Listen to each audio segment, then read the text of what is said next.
Marilyn Monroe, one of the most iconic figures in American culture and the most recognizable sex symbol of all time. She basked in the rays of fame, had affairs with rich and famous men, and behind the closed doors of her mansion she drowned out deep psychological experiences with alcohol and drugs. Her sudden suicide at the age of 36 shocked the public and gave rise to a huge number of rumors. Not everyone believed that the popular movie star died voluntarily. At various times, doctors, the mafia, American intelligence services, and even U.S. President John Kennedy, with whom Monroe allegedly had an affair, were blamed for her death. But what really happened? Who or what caused the death of the famous actress at the very peak of her career? And was there an image of a dimwit blonde? The result of talented acting? Traumatic childhood? Could a sex symbol of an entire era, a brilliant woman from movie screens and fashion magazine covers, be deeply unhappy? Throughout her life, Marilyn Monroe suffered from loneliness, inferiority complexes, paranoia, mood swings and clinical depression. This explosive mixture of psychological problems acquired visible outlines already in the early childhood of the future movie star. She was born in Los Angeles and received the name Norma Jean. She took the pseudonym Marilyn Monroe much later. The girl did not have a father, and her mother, a young, flighty woman, decided that she could not raise the child alone and gave Norma to a foster family. Until her daughter was 7 years old, her mother visited her only on weekends, but in 1933 she still took her home. But soon Norma's mother had a nervous breakdown, after which she was diagnosed with schizophrenia. The woman had to be placed in a psychiatric hospital, where she spent the rest of her life rarely contacting her daughter. In the following years, Norma changed several foster families and even lived in a shelter for some time. According to the actress's recollections, it was the worst place on earth, where she was bullied all the time. There is an assumption that at the age of 12 the girl was even subjected to sexual violence. In the future, Norma Marilyn described this experience rather vaguely. Such upbringing left a dark imprint on the child's psyche. Norma grew up as a shy, vulnerable, and insecure girl, considered herself an ugly duckling and was very critical of her appearance. 3 failed marriages. In the early 40s, 16-year-old Norma first married the star of the local football team, James Dougherty. For the future movie star, the wedding was a necessary measure. This was the only opportunity to gain independence from adoptive parents who decided to move to West Virginia. The couple formalized their relationship on June 19, 1942. After which the newly minted Mrs. Dougherty immediately left her studies and went to her husband and got a job at a military plant. She did not love James and, in her own words, even tried to commit suicide during this marriage. We rarely talked to my husband, and not at all because we were offended or had a fight. We just had nothing to say to each other. I was dying of boredom. Monroe spoke. Who knows how the girl's career would have turned out if Chance had brought a professional photographer to the plant who took pictures of women working in production. Impressed by Norma's appearance, he offered to pose for her for $5 an hour.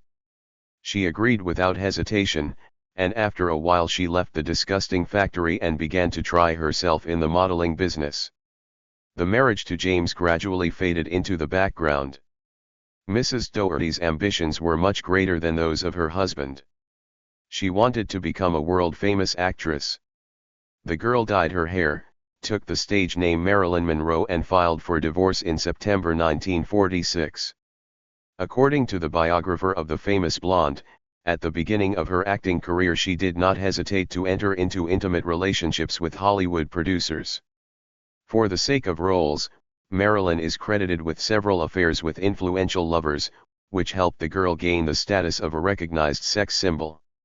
In 1954, Marilyn Monroe married again, to the outstanding ex-baseball player Joe DiMaggio. From the very beginning it was clear that this relationship would not last long. Joe and Marilyn had completely different views on life. The girl continued to seek fame, new roles, and vivid impressions. and the conservative homebody DiMaggio believed that the ideal wife was a modest and obedient housewife. In addition, the former athlete was overly jealous of Marilyn, of all men, and often raised his hand to her. The last straw was an incident on the set of the film The 7-Year Itch.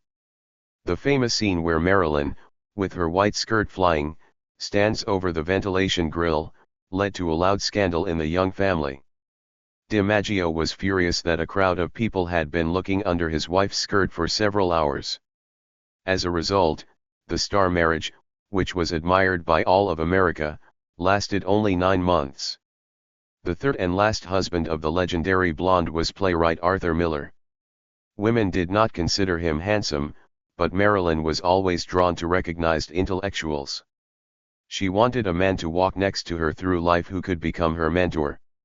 What the playwright with an excellent education found in the actress with the image of a silly blonde is unclear. A week after the wedding, Miller wrote in his diary, "It seems to me that she is a little child, I hate her." The actress saw this recording, a quarrel broke out between the spouses, however, as befits a narrow-minded girl, Monroe turned a blind eye to her husband's rudeness. Despite the disagreement and swearing that reigned in the Miller family, the actress tried to get pregnant twice, but the first pregnancy turned out to be ectopic. The second ended in miscarriage. As a result, in 1961, the actress and playwright finally divorced. Despite 3 unsuccessful marriages, Marilyn Monroe was not deprived of male attention. The movie star had affairs with the world's main sex symbols of the time, Frank Sinatra, Marlon Brando, and Eve Montand. In this regard, an affair with U.S. President John Kennedy and his brother Robert does not look like something fantastic. Moreover, John, being married, did not hesitate to be considered one of the main American Don Juans. According to some sources, the actress and politician met in October 1961 at a dinner party. A few months later they met again at a gala reception. Both times, eyewitnesses did not notice any connection between them. However, there is information that the popular film actress and the loving president did spend one night together. Marilyn herself told her close friends about this. According to rumors, the girl had big plans for the U.S. president. One of the Kennedy family biographers claimed that Monroe once called the First Lady of the United States to say that the president promised to marry her. But John Kennedy himself allegedly did not take the affair with the blonde seriously. The apogee of their relationship was Marilyn Monroe's performance at the celebration of the president's anniversary in Madison Square Garden. The movie star came to the reception in a chic naked dress and 6,000 diamond fears. And she soulfully sang the song Happy Birthday, Mr. President, transforming your voice and manner of performance into a real social masterpiece. Journalists called the speech too frank. She appeared to be making love to the president, in front of 40 million Americans, the newspapers wrote. After this, the Kennedy brothers seemed to begin to distance themselves from Monroe. And she, in retaliation, threatened to leak information about her relationship with them to the media. However, all these rumors do not have any reliable evidence. During the life of the famous blonde, not a single newspaper, even the most scandalous, ever wrote about the alleged affair of the celebrity politician. And the only photo where Monroe and Kennedy tenderly hug each other is fake. Psychical deviations. The major success of light comedies with Monroe's participation secured her the role of a stupid, sexy blonde. Viewers and film critics were almost sure that this was not a screen image, but Marilyn's real personality. The movie star herself dreamed of playing deep dramatic roles and suffered from unfairly low fees. Monroe was Hollywood's highest-grossing actress and also the lowest-paid star. In addition, Marilyn's popularity stirred up a whole swarm of complexes in her. The whole world was watching her, which meant she couldn't afford to play poorly. Colleagues noted that it became incredibly difficult to work with her. She was late to the set or didn't show up at all. She forgot her lines and demanded that the take be repeated until she was satisfied with her performance. At the same time, sleeping pills appeared in her life, which she regularly abused to dispel anxiety.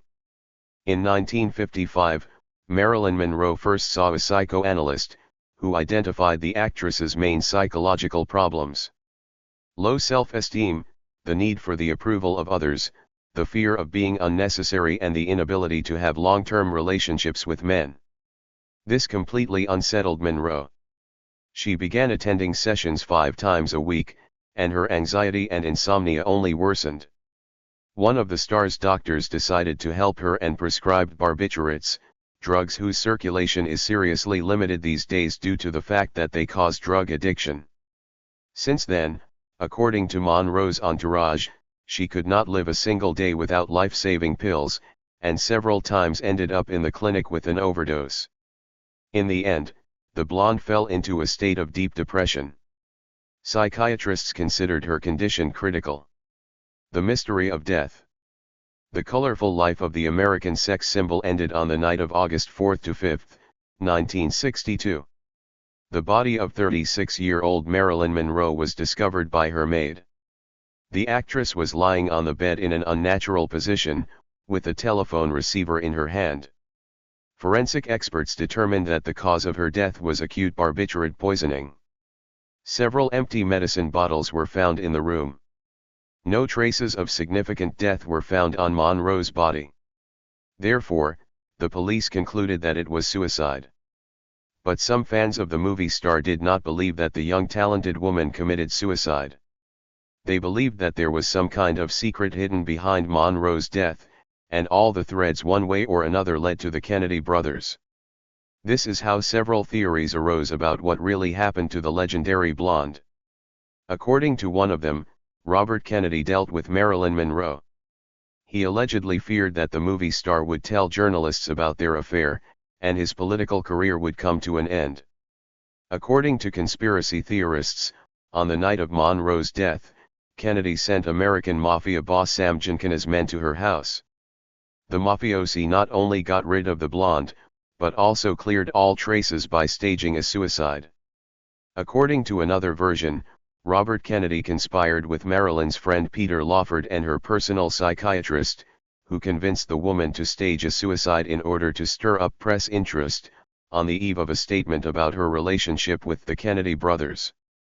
The conspirators allegedly promised Monroe that they would save her at the last moment, but never did. The only evidence in both cases, conspiracy theorists consider the testimony of one of the police officers, who was one of the first to arrive at the scene. He noticed several strange details that were not included in the official report, and noted the strange behavior of the servants, who for some reason had been assigned to wash the bed linen. In the following years, these observations formed the basis of several books about the causes of Monroe's death, and caused a stir in the press. In 1982, the case even had to be sent for further investigation, but this time no new evidence could be found. The Kennedy brothers were no longer alive by that time. They were both killed several years apart. According to another version, the actress was ordered by the CIA to take revenge on President John Kennedy for the failed invasion of Cuba. In 2015, this theory was fueled by the confession of a retired CIA officer, who admitted on his deathbed that he was the one who killed Monroe. However, it was later revealed that the whole thing was a hoax orchestrated by a fake news site. But perhaps the most incredible assumption is that Monroe did not die that August night. This is a huge stunt that the movie star allegedly staged in front of the public to escape from the Kennedy brothers. Judge for yourself. After the artist's death, the paparazzi were not allowed near her body under any pretext, and in the only post-mortem photograph, Monroe does not look like herself at all. Only a limited circle of people were allowed into the farewell ceremony, which was organized by Monroe's second husband, Joe DiMaggio, and the coffin was left completely closed. All that remains for fans is the image of a bronze sculpture, which conspiracy theorists often pass off as a real photo from a funeral. According to conspiracy theorists, the real Marilyn Monroe could have lived to old age, hiding somewhere in the States. But supporters of this theory have no evidence. More than 60 years have passed since the death of Marilyn Monroe, but the image of the legendary blonde continues to excite the public. Critics and journalists regularly include Marilyn in various rankings of the greatest stars of all time. They have written many books, made dozens of films, and her influence can be seen in the works of Andy Warhol, Madonna, Lady Gaga and more. Moreover, Marilyn Monroe remains a valuable brand. Her image and name have been licensed for hundreds of products. However, there is still debate in the professional community about her legacy as an actress. Some call it a disembodied film work. Others write that Monroe was a truly talented woman. What do you think Marilyn Monroe really was like? Could she kill herself? And why does her image remain so popular? Even more than half a century after her death.